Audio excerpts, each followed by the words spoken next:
Ladies and gentlemen, hey, hi, how you doing? Welcome back to the channel. Thank you so much for stopping by. Recently, I received a tweet containing some images of a brand new survey, a brand new email that Call of Duty sent out that would appear to indicate that they might finally be recognizing some of the flaws in their approach to cosmetics, microtransactions in Call of Duty. This has been a hot topic for some time now. We've really, gone away and strayed away from some of the more military-esque style updates within Call of Duty, a military-based game. Now, it's not a mil sim by any means. Call of Duty's never been ultra realistic, but in recent years they've really taken it a step away from at least having some roots in realism, some roots in military-based stuff. And we obviously have the crazy flashy blueprints and skins and all sorts of stuff like that. And like I said, it's been a big complaint of the community, but it does seem like Call of Duty may be interested in changing that pending community feedback. So this is the tweet that I was sent the other day. There's actually a couple of tweets we're going to break down here from Tabes. So big shout out to you. Appreciate the tweet here, because not everyone gets these emails. It's like they send them out randomly. I'm subscribed to all the stuff, but even I don't get all the stuff sent. It seems like they very much so are like random. They pick and choose here and there. But Tabes tweets me and says, hopefully I'm saying your name right. A new COD survey has gone out. Looks like they are pretty interested in what operator skins the community is interested in. Here are some examples of questions from the survey. So they initially start off with this little image here. It's like the general greeting here before you get into the survey, saying we're always listening to our players to create experiences that truly resonate. We're currently exploring how players engage with operator skins, and we'd love to hear your thoughts. Your feedback will help us design operator skins that better reflect your preferences and play style. This survey should only take a few minutes, yada yada yada. And then they get into the actual survey itself here, which is really interesting because Call of Duty doesn't do a ton of these. At times they've done various different in-game pop-ups where it's like, hey, did you have fun last match? And you can say had a ton of fun, had no fun, or how was the connection that last match. They've done those sort of on again, off again. When it comes to the broader surveys like this, usually in the past it's been somewhat indicative of some trends following. They've done surveys and then a little while later we end up getting reports that they're shifting something, and it's like, wait a second, we can call back.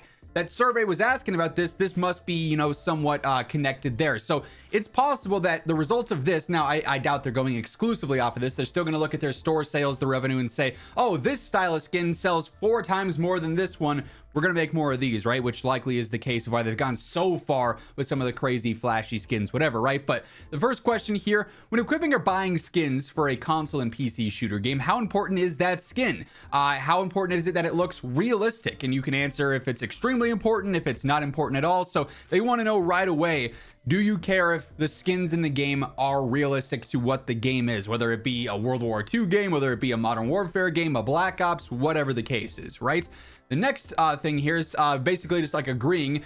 Statement A, I prefer colorful and playful aesthetic cosmetics in Call of Duty. And you can say you want that, you don't want that, you don't really care for that. Statement B, I prefer realistic and grounded aesthetics in cosmetics. So what do you prefer more of, the flashy, bright, colorful, crazy skins, or more mil-sim based skins? Another one, customizing the way I look in game is not important to me. So they want to know, do you even care about your personal customization? I've seen a lot of things out there of like, what if Call of Duty ever had like a 2K-esque create a soldier? You could create your outfit, you could create how your character looks, which would probably be really cool and kind of add a level of personalization to the gameplay, but also it'd probably block a lot of store sales and whatnot. If someone goes through and makes their own skin and they're like, oh, I really like the look of my soldier now, do you have an incentive to buy the 42 new store bundles that are going to come out in the next week, right? So that's why I've always sort of assumed that's never been the case. But interesting, they're also trying to gauge feedback on how much you even care about operators in the first place. It's definitely not as high tier of content, in my opinion, as, weapon blueprints, camos, things of that nature that you're constantly seeing, because of course, this is a first-person shooter. So all these operator skins, we can see their hands, and that's about it. Unless, of course, you're dying and you get the third-person POV of your guy falling back, and you don't want to have to see that, right? And by the way, if anything does end up surfacing from this survey, from some of the other details that we're breaking down here, of course, we'll be covering any and all potential changes or updates that stem from it, alongside everything else going on in COD on a daily basis. So if you want to guarantee you're always in the know, up to date with everything going on, be sure to hit that subscribe button, turn on those post notifications. And if you enjoy this video, a like rating is always seriously appreciated as well. This next question here, they start to get a little bit more specific, which I think is kind of interesting. They say, rotate your phone, you could view the skin however you want. If this operator skin were to be included in a COD game, would you equip it? And it's like this lady with a bright pink dress and bright pink hair. She's got like a crown or a tiara or something on, and you can view that. It's like a little video of it. So like a skin, hey, this is an example. A little bit less realistic to have, you know, Wonder Woman-esque skin in game here with a bright pink dress and flashy wristbands and all that stuff there. Some players might enjoy that. It's a little bit different. Some players are like, yeah, no, I'd prefer not, right? And give your feedback there. And then Shoutout Tapes again follows up with a few other examples here. They show what is similar to like the CDL, the top 250 skins actually here. If this were included in a COD game, how likely would you be to equip it? And it's like a very much so basic reward, the black and gold, almost black cell-esque theme. And like I said, this is like what you get out of top 250 if you compete for that and actually achieve that in ranked for multiplayer or Warzone. You get skins like this that are typically very basic. The color scheme just switches up. If you finish diamond, it's going to be black and blue or black and red if you're in crimson, right? A little bit less flashy, a little bit more content oriented there. Another one here that's almost like a blacked out skin. It looks like, at least based off this preview, I'm not sure if it just didn't load or whatever, but once more, gauging feedback on this. If this was in a game, would you be extremely unlikely to equip this? Would you absolutely equip it? If it's something like a rose skin that gives you a competitive advantage, of course, a lot of players will probably lean towards that, as we've seen time and time and time again over the course of history here with Warzone. And then another black cell-esque one that's more black and gold, got some spikes and stuff coming out. Would you be likely to equip this? So just basically trying to gauge various different feedback. Then they also have the CDL skins basically here. Like this is the Gorillas one that's white and purple. I always think the camos for these are cool. The operator skins though, of course, are going to stand out, be very obvious in game. So personally, I don't typically run those, but the cool camos, the CDL skins that they offer every year are usually pretty cool. Like Boston Breach this year, sick camo. The Seattle Surge, like a little lightning one, very cool as well. So those are neat. Those are always fun. Operator skins though, again, a little bit more flashy. So this is all operator oriented, less on camos, less on other things, but still focusing on that realistic versus flashy out there thing. And you may recall this information actually lines up pretty nicely with some details, some leaks and rumors that we heard a long time ago from the Ghost of Hope.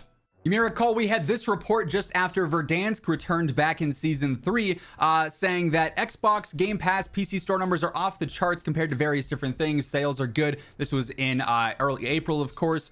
However, they were talking about skins, bundles, microtransactions, and potentially showing more restraint with the flashiness and the out there elements. While they are printing money because there are skins that sell, obviously, they hear the criticism that the game is starting to look stupid. So like we talked about before, COD is well aware of the criticism that the flashy skins, the non-realistic skins are a little bit over the top. They prefer more Milsim-esque skins, and they kind of focus on that with the Battle Pass this season, and then some of the stuff that returned with Verdansk, it seems like they're starting to lean more heavy into it. And then the fact that we have a survey coming, you know, just a little bit after all of this, directly asking, do you want realistic skins? Do you want flashy skins? Would you like this flashy skin? Would you like this realistic skin? Going back and forth there, trying to gauge player feedback. To me, seems like they're definitely, you know, trying to evolve their model on what they're designing going forward. Now, we might not see an impact in game with this stuff where they actually start changing the skins and changing the styles for some of this stuff until, you know, Season 6, maybe even Black Ops 7, because they do all the microtransactions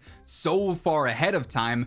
But it is something I think worth noting nonetheless. Very interesting, you know, email there and survey there. Like I said, if anything comes of this, I'll be sure to keep you guys in the loop, so stay tuned for that alongside everything else going on in COD by simply hitting that subscribe button. And if you enjoyed this video, a like rating on your way out would be seriously appreciated. But once again, thank you so much for tuning in, and until next time, take it easy, have an awesome rest of your day, and I'll catch you later. Peace out.